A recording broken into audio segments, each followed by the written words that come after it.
My name is Patrick, and it is my pleasure to be here today. Thank you for joining us. This is the beginning of a few conversations we'll be having with artists and creatives around innovation in the arts. So, what are people doing that are maybe outside of institutions, or how are they hacking institutions and things that are already happening in the field in order to make their work and to make their work bigger, bolder, better, and often more accessible as well.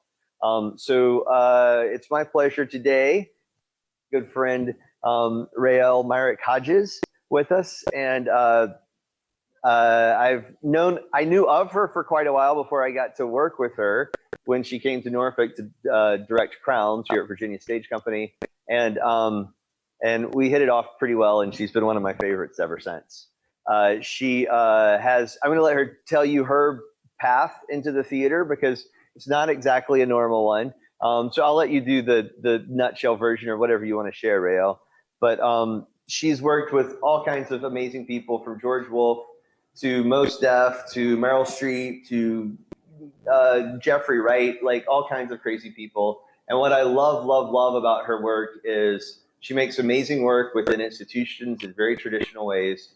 She's founded institutions. She's been an artistic director. She's a producer, but she is a creator and a maker, I think, in the most amazing and connective ways. She works a lot with visual artists, with musicians, and it's been a real joy to get to know her and to get to watch her work. Her Instagram just makes my mind blow sometimes, and she does amazing stuff. So without any further ado, the legend, Raelle Myrick-Hodges.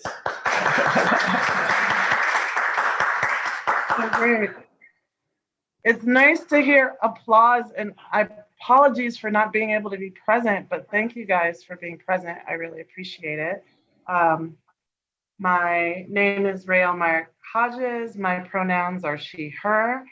I am coming to you guys from Lagnape territory, which is Brooklyn. And I'm really excited to be here with you all. That was kind of a big lead up for Black girl from DC whose parents couldn't afford theater school, which is really the bio he should be telling you, okay, to start with.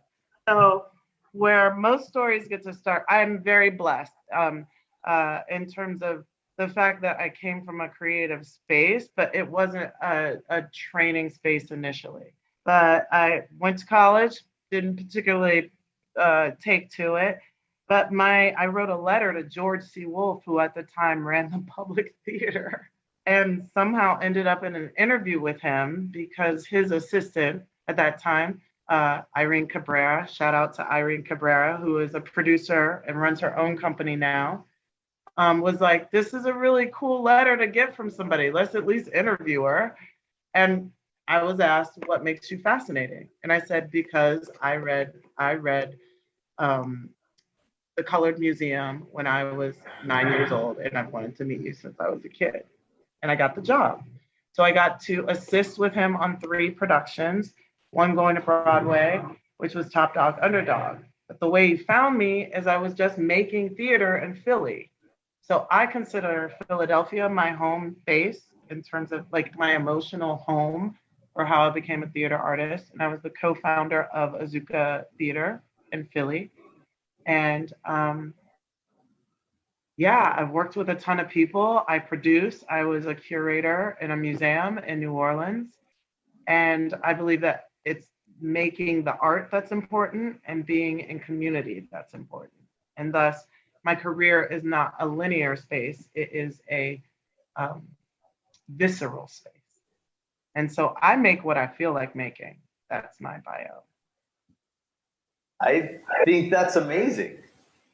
Can you talk a little bit about how you can afford to do that? I mean, I hate to be so crass about it, but this is a great story. Good. I did not know you weren't supposed to get paid. And this is what I mean. I couldn't afford to. I did it for free for George C. Wolfe, but this is how this started.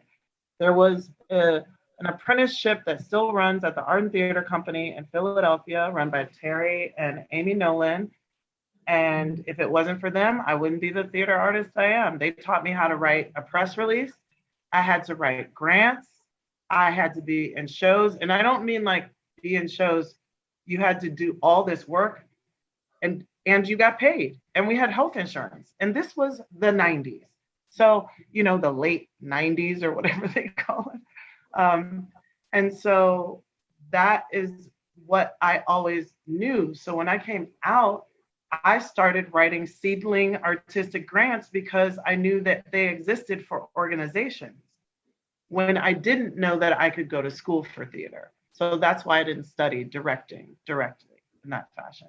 So I feel as if I was trained as an entrepreneur, and I started a theater company called Azuka Theater. And so Philly rent at that time wasn't what it is today.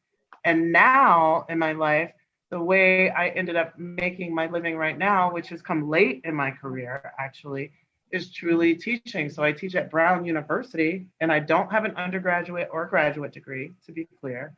But Brian Murtis, who was part of Teatro de la Jeune Lune, was in North Carolina, and he was doing a show with an amazing visual artist named Jim Finley, and they were next door in the rehearsal room, and they got bored.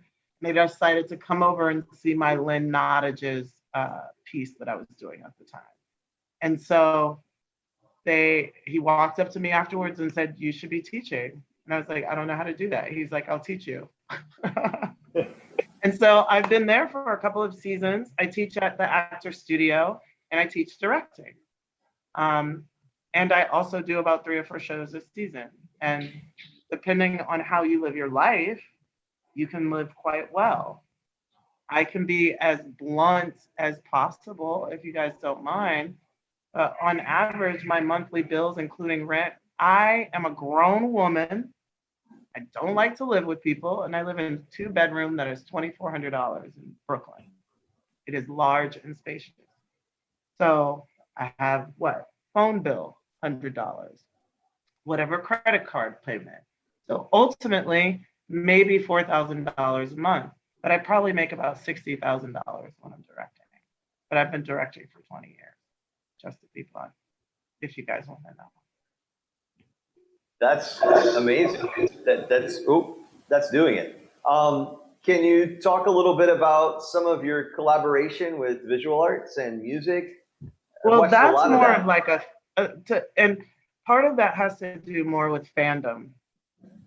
I in no way state that I've collaborated more with musicians and writers, and coming from a generative space with choreographic spaces, more so than visual artists.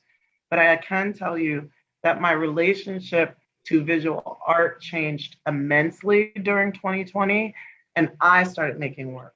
So this brings me to my passion project, which gets to be a blessing that I get to present it at the public in January. So this play that I'm doing is about my dad and I, and it's not about us, it's not narrative, it's a sonic conversation. So it's a series of months of conversations randomly taped that are put to beats where everyone who's worked on it knows my family. And it was something that I felt that I was not curious about the preciousness of family. I was curious about the relationship as an artist to a non-artist, and how easy it is for us as artists to go all the way to the other side of town when literally the people that we eat dinner with don't really comprehend the complexity of what we do. I think now my father understands how difficult it is to write a monologue, particularly if it's about yourself. And so we're making this sonic piece that's being presented, and it's being choreographed by Antonio Brown of Antonio Brown Dance. And I'm really excited. So that's my passion project. That's amazing. Can you speak then a little bit more about how often do you make work of your own?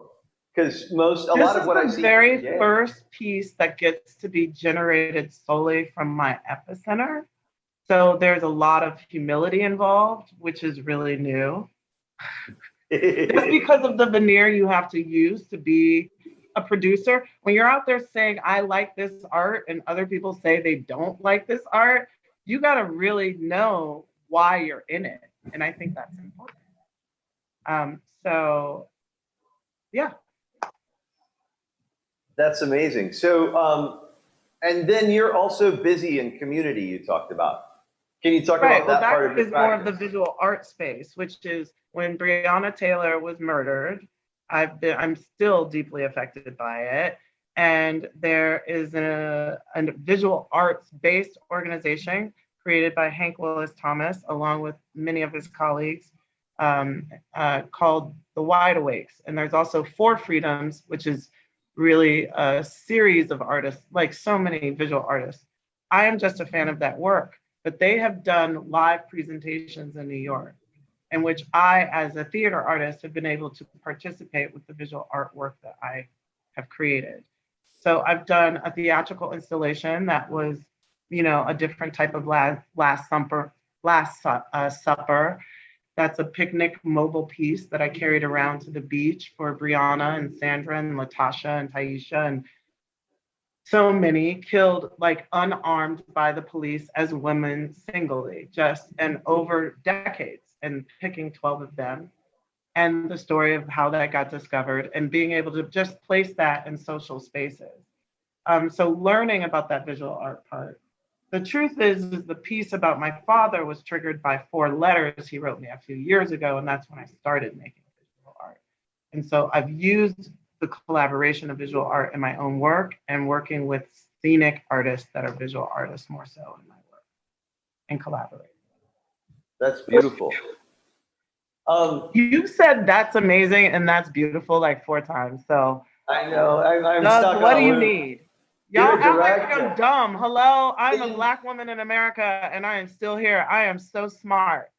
Tell me what's So, going but, yeah. Well, I'm just going to ask real blunt questions because that's on. how it Yeah. goes, right? So you talked about this piece that you carried around, and you talked about making a lot of, and because we're kind of coming from a business point of view here, but then you also talked about making a large part of your salary, from teaching in these later years. How do you fund No, passion only projects? over the past 2 years, mostly because of COVID and not having an undergraduate or graduate degree. So the reality is before 2017, between 2017, I either ran an organization or was directing. I Yeah. was always in the service of curating, producing, or directing. I didn't know how to teach. I started teaching 3 years ago. And that's Well, because Brian Murtis has been an amazing mentor in allowing me to be myself as the artist that can bring things to the table, and also understanding how to create infrastructure that can really serve a seedling or emerging artist when they're in the trajectory of making choices. And great. so, and I'm grateful that it's a gift and a skill, and I love doing it because I don't do anything I don't like to do, which is why I only directed plays for 20 years. And so most of those plays have been in institutions. Yeah, at regional theaters or internationally, grants. Like I said, the thing is when I had an idea, I would run with it. So I'd want to make a play. So I've written 2 or 3 plays where I've gotten grants for them, right? My favorite was when I did a piece that was about Paris and was able to write a grant and go to Paris and learn work there and then present it in Philly as part of the theater company that I had created. Just learning from the big kids. But in the same vein, because I had not had any directorial training, once I started that arts organization, Azuka, just 3 years in, I was assistant directing George Wolfe because I had no directing training. And then after that, I decided, well, I can direct. So I started working at Indiana Repertory, one of my favorite, Janet Allen, an amazing artistic director, Ben Hanna there. I love them. Santa Cruz Shakespeare Company, Cal Shakes, the Public, National Black Theater gave me my first run in New York, and Jonathan and Sade are amazing producers and just brilliant minds. Um, and what I discovered as a directing artist is that I don't want to run an organization. That's what I comprehended. Because the master art of that is the same skill set, but in a macro space that doesn't necessarily interest me as an artist. So then that's when the search for my responsibility as to myself, like my responsibility of deciding finally I didn't want to travel because I could work full time as a director. I didn't really have an apartment because I'd be 2-3 months somewhere, 2-3 months somewhere else. And then it's the holidays. So you're visiting friends or hanging out. And so the world was very different at the time that I was doing solely directing. And the things that you think you're going to give up that you think are about money are really the reason people sit still and get jobs is because they would like to live a life out. You a nervous breakdown, by the way. If you know, like moving around and traveling, like imagine only traveling and having to sit still last year. That was really traumatic for colleagues of mine. It's confusing to walk into a theater as of the past 2 months. It was really like people hugging and crying in ways like people you don't even like in the theater that you're so happy to see. It's crazy. So I think there's something to not a second choice, not a backup, but not the assumption that your whole life and that your entire vessel is one thing. And that's what I've discovered being a professional artist. I would love to run a floral shop. I would kill that shit. It'd be DJs. I'd sell all the flowers every day. People would come by all the time because the skills that it would take for me to enjoy that are embodied in me and allows me to live a very different life than the average, not average, other choices that other people make that started in more traditional. And I love teaching. Yeah, that's you said you don't want to run an institution, but you do sort of run the institution of you, right?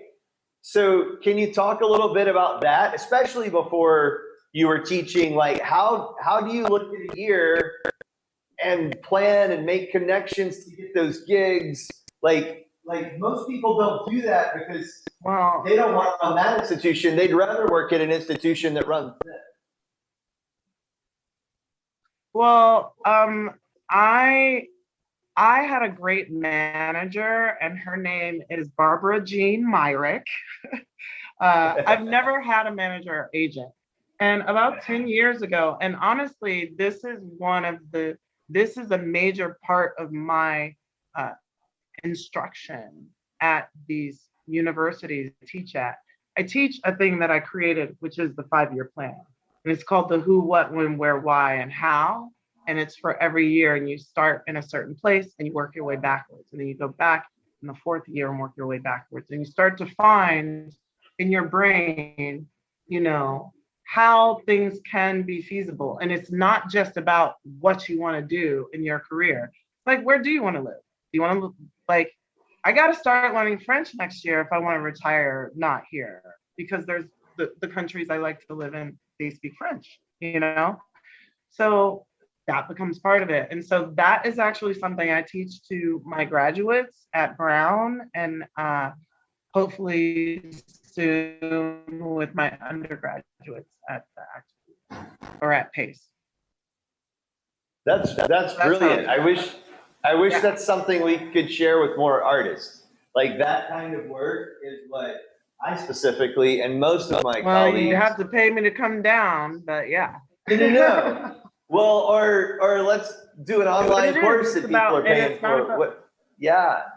Like I don't even. Well, what it is that it takes it's like a 2-week process that I go through with my students, and it's about 15 hours, and there's a lot of conversation prior, but it's a blessing. I was just at Brown yesterday, and there was a kid last year on Zoom because we were all in Zoom. And they had their session just for 5-year plan for 3 sessions, which was 9 hours. And it was really complicated. But what was great about it is he was like, oh my God, it cleared up so many ideas for me in other parts of my life to take a look at in the simplest form. but it's one section is on integrity.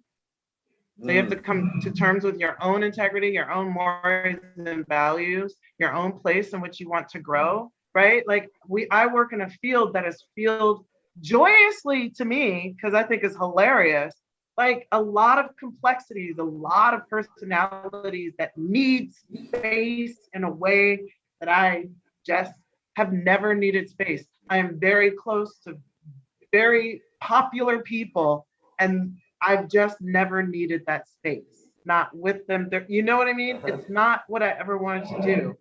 And I make you right. Like the first thing is that part of yourself, that part of integrity. Then what is integrity outside of yourself?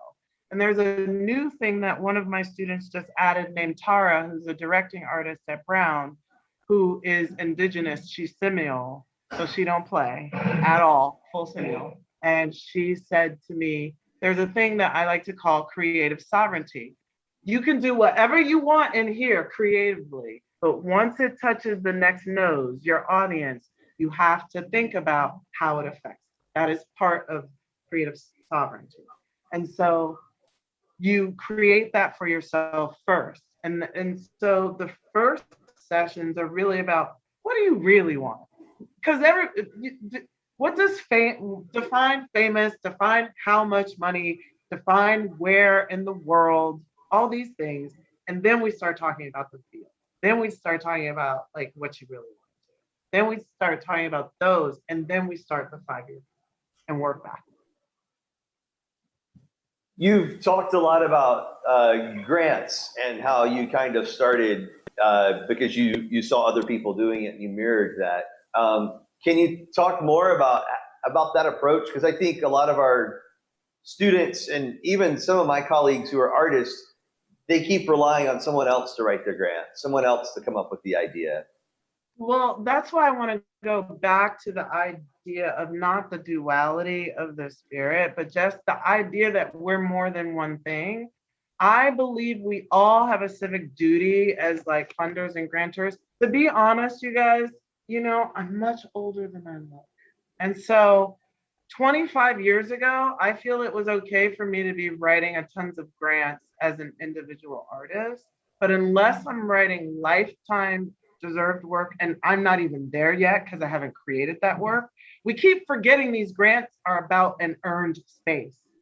Mm-hmm. So there's a time in your life when you're an emerging artist where there is more palatability to being like, yeah, those first few projects, that's what it should be about. But what I have seen as a teacher, curator, producer, theater founder is that all of us can get caught in this like, well, there's no payback on our part. We keep thinking like, who are you making this art for? And why do people just have to suck it up because you feel like it? And that's what I think Tara means about creative sovereignty. It isn't about censorship, but this idea that that people should be privileged, that you are just giving whatever, that there's no there, going back to Wave theater stuff. That's still, I think, an economic space for us that we don't think about. And so I believe that there's a time and a place to write grants, and not to presume that you deserve every grant you get, to realize that there are many folks out there who have been striving. Like, we now realize as of 2020, the amount of displaced artists in our field that are trans, that are on the spectrum, that have been creating children, youth. I've seen more work under people 18 that I'm like, that should be on Broadway. Now, I would pay some money for that. They're crazy. Those grapes jump out of that refrigerator like mad. That was crazy. So I just believe that I have a responsibility, if I'm really part of the landscape and I've really grown as an artist and all my integrity is intact, that I'm not out here applying to every single grant in the world and thinking that that's my place because I did my 1 or 2 plays last year. I just don't think so. And that's why I correct myself and like, no, I'm not a visual artist yet. I am still learning. what was it? William Burroughs said, the moment you stand still, you're dying. Yep. Did y'all see him in Vogue last month? Amazing. So fly. So I just think it's really important to give space. I believe we can be equitable. And I believe that those of us that are the grown-ups need to be the grown-ups. And that's where the multiple skills that we have should come into play. Yes, all that. I mean, yes. You weren't always a grown-up, though. And it sounds like you weren't afraid.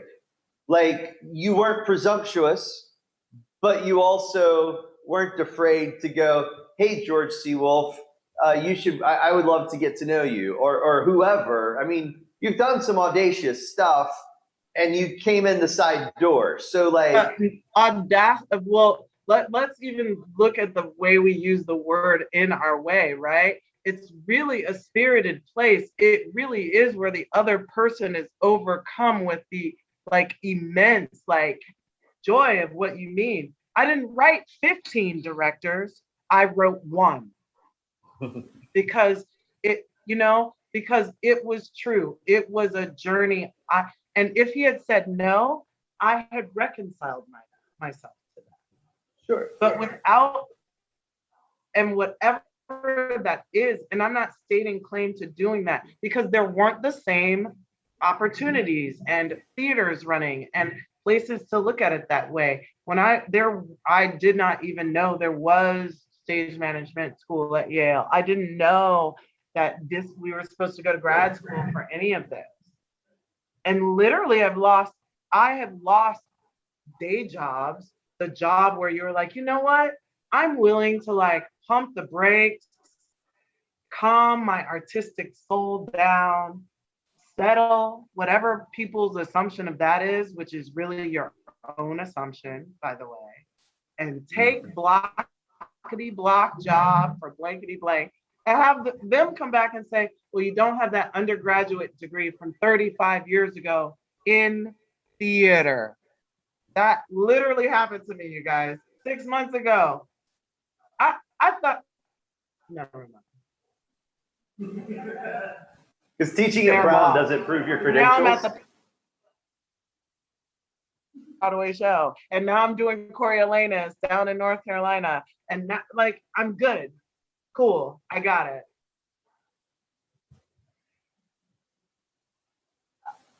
it. You've talked about this time we're in, where in some ways there are more opportunities, but there's also so much systemic issue and yes. roadblocks. Do you have advice for people who are trying to get into the system or get opportunities in this moment? Because the world's reordering itself.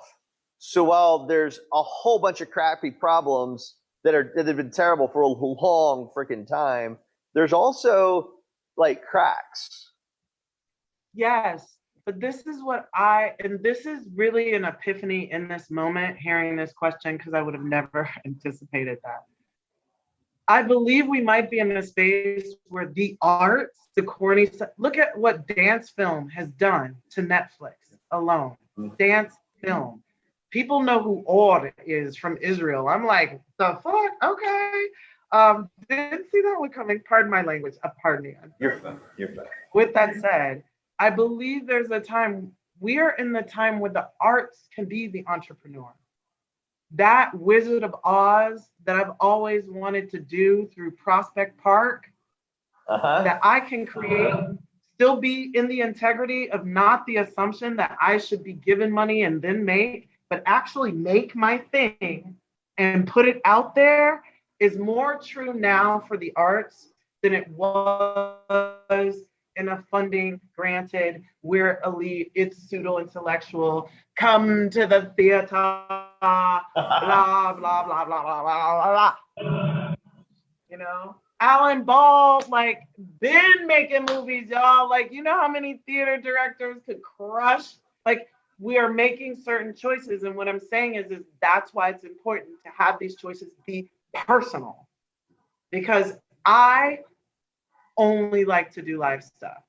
So 10 years from now, I might decide to open a music venue because that's what I feel like doing. And I have the skills to do it. These skills are to be able to become entrepreneurs. And I think that's been a new epiphany for the field, for the landscape, for artists, even though visual artists and musicians have been doing it forever, selling tapes out of cars. I still get CDs. I'm like, homie, nobody like is doing CDs. You can't sell me a CD anymore. Come on.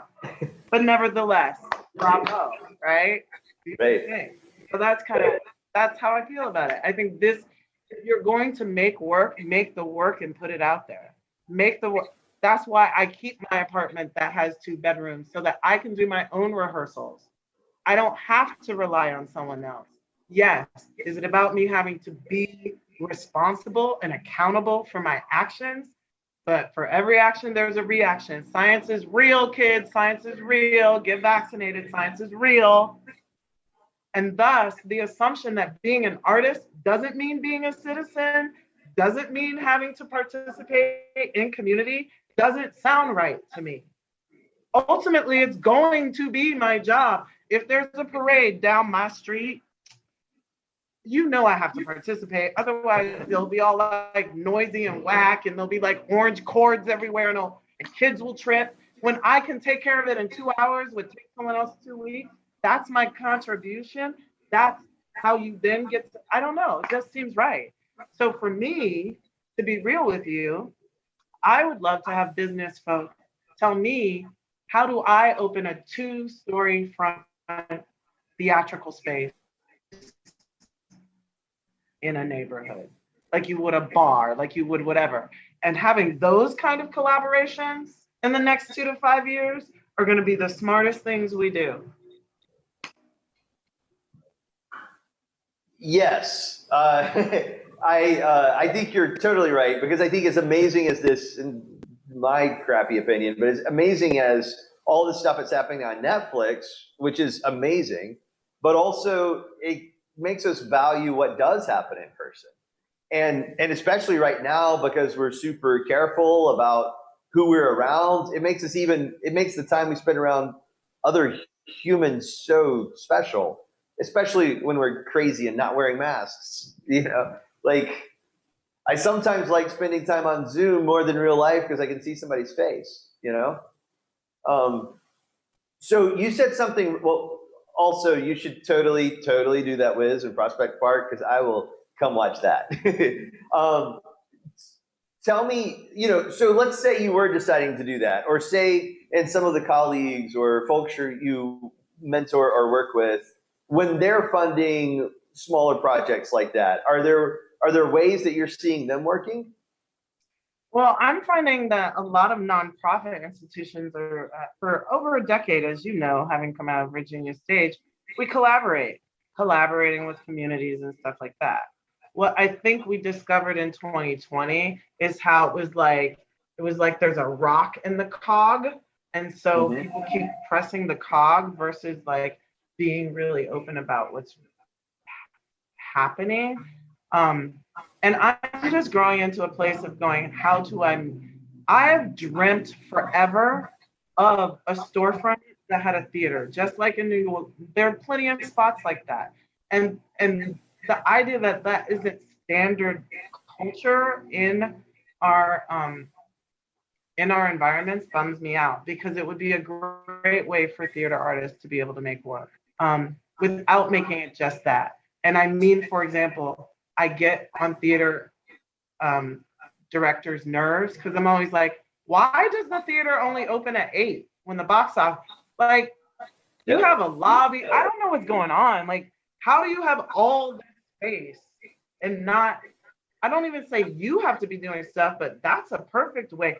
You hired 4 people to make, I've always wanted to do nursery days called Not Your Nanny Days, where nannies get to bring all their children to a space that they know there's coffee and tea once a week. And theater companies are like, oh, we don't do that. I'm like, but why wouldn't we do that?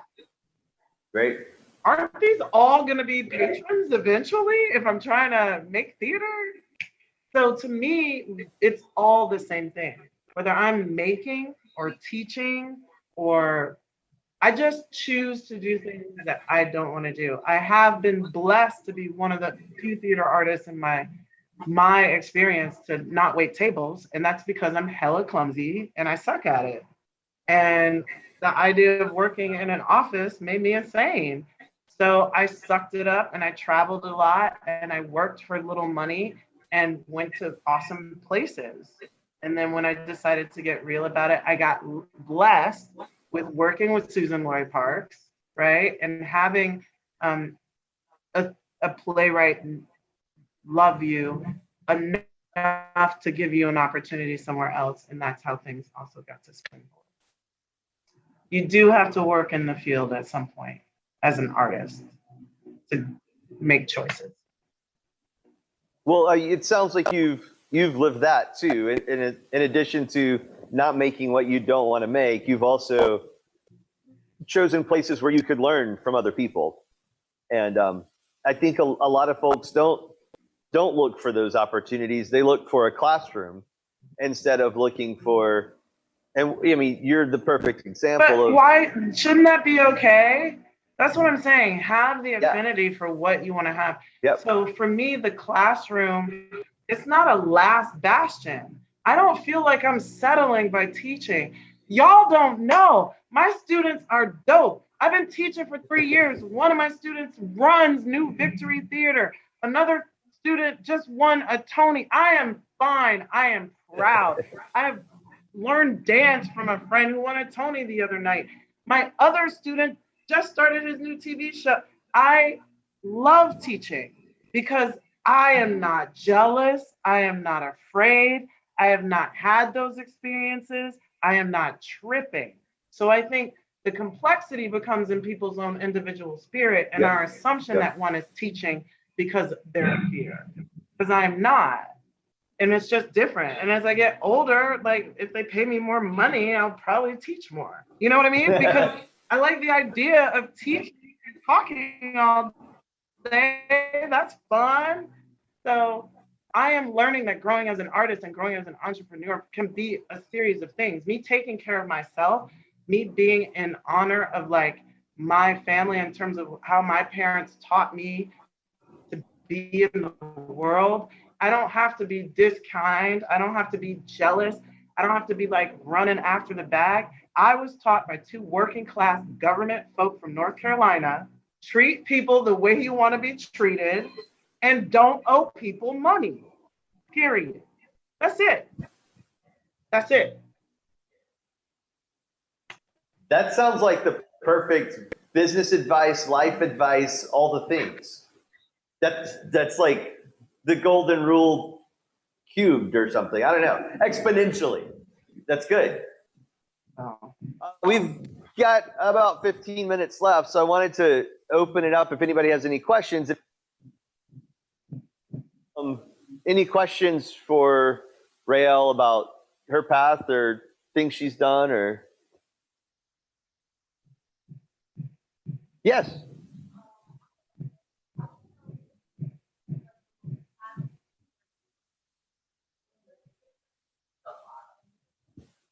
Did you hear that? What was the most challenging thing up to this point on your theater journey? The most challenging thing, getting fired from an arts organization. Just like having a different aesthetic, being hired for that aesthetic, being there and knowing and me knowing and them knowing it's not working. That was the hardest challenge. The blessings came very quickly though, you know, and I don't mean to sound all like whatever people feel, but the words rejection is protection is a super clear, truthful thing in art, because the assumption that every person you want to collaborate with should want to collaborate with you is unfair, and vice versa. And that if we treat them the way we would treat the gentility of ourselves, that's why integrity is so important, we'll have healthier relationships. I call the same lighting designer, and then if he's not available, the next one in town, it's not just whoever. there's a crew of people. That's why I'm working on a show about my father. And that's where the challenge came from. That's why I decided to make work about a non-artist I was related to. I wanted to find my humility again. It was a shock to get fired. That's great. Thank you for sharing that. Hey, people It's get real. fired. I don't know why Sorry. people act like they don't get fired. People are acting like they're not out here lying and cheating and doing stupid stuff. I'm grown. I've made mistakes. I didn't burn down a house. We just had different aesthetics. Yeah, exactly. That's good. But I think fear of being fired is what holds us back sometimes from really doing our work. I think it was the most because we're liberating thing to me. Do you know the absolute first thing I did after that is I wrote a 10-page digital platform about putting an actual theater recording space, like a TV theater space, to create old PBS things with Mellon. I didn't get the grant, but you know what I did get to do? I got to meet Emil. We met about it twice. There's a relationship there. And even though that was a no, it inspired the fact that I know Flatbush needs a live arts festival. And that's not ego, that's service. So now I might write that. But now I have 3 shows to do. So what do we do? Any other questions? Yes.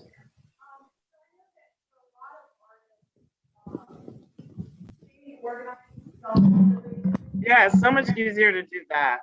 And turn backwards so I could see your face. Oh, here I am. Hi. So I guess my question is, what is kind of the day in a life of someone that has as many things as you have going on, but still is living your life look like? Wow, it's interesting. Initially, so I won't speculate, but I'll say like after I started working in New York and stuff like that, it was busy in a busy way. And once I started developing the 5-year plan, and not that at all, I am totally imperfect, you guys. I'm also neurodiverse. So I need more structure than the average person, right? Like, and how the reason I'm a good stage director, before I answer your question, apologies, but the reason I'm a good stage director is because behavioral cues don't mean anything to me. Language means everything to me. And so it's a different skill in the art part of my life.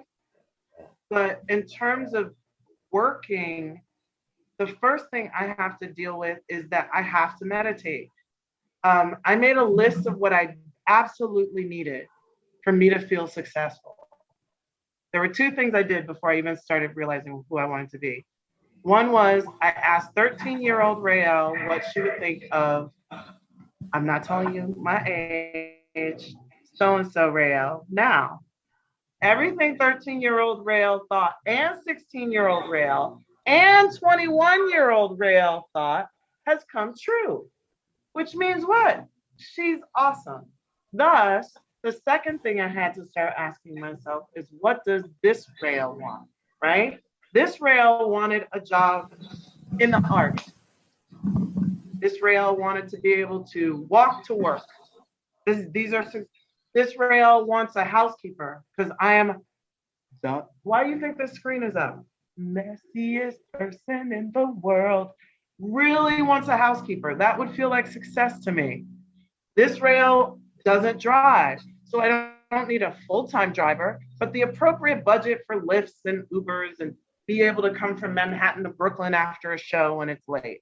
And I know it sounds dumb, but making that list and then making the kinds of choices I wanted to make in my life, I actually realized we are being indoctrinated with, I don't mean to say this to an entrepreneurial school, with capitalism, to want shit we usually don't want.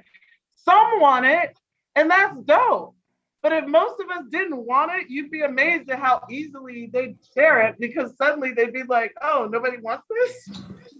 So with that said, I start the day at 6 a.m., 6:30 sometimes, at least 2-3 times a week to make sure I wake up first.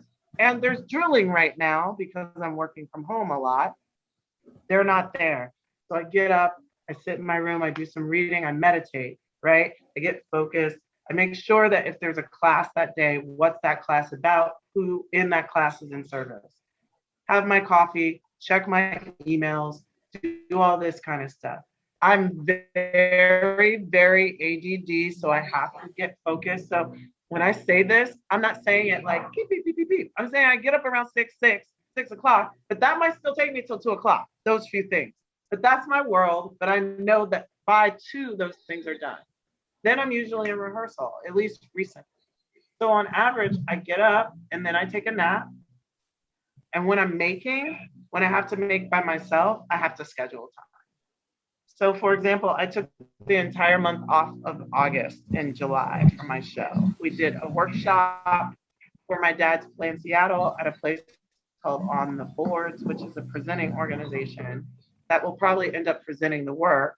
And so everyone had work over the summer, and I said, October 1st, we go back to work on the piece. So I've been like cleaning, gutting, doing those things, writing 2 plays, getting ready for Brown, right? So taking in all the faculty stuff. So I schedule. Because I'm neurodiverse, I have to use, but I use one of these so that I'm able to see everything. So I'll have pace at this time, tech for a show, drama league piece. So if I don't have something before 9, great, I can get up and do the part of me I need to do. If something starts at 7, I make time for it later in the day. So I schedule time for myself as part of my day, even if it's not to babble, but I'm neurodiverse, sorry. Here's another question. Hi, I have a question. My question is, how do you maintain your confidence while facing adversity and walking in your purpose? I have a best friend, and her name is Erica Yvette Poindexter, and I am not playing with y'all. We probably talk 3-4 times a week. It's okay to need people. I've had people break up with me because I'm a theater artist. I've had people break up with me because I'm not cute enough. I've been in lots of pain. I've had to travel, but knowing who really cares for you, who really respects you is real. And you can build a team like that. There are people that I'm able to lean on in that way. I also understand when you don't have that, I don't think it's about a matter of faith, but I think that when one really comes to terms with why they're here, at least for that day, it makes it easier. But her name is Erica. Like I call her about neurotic stuff all the time. Thank you. Things that distract me. Exactly.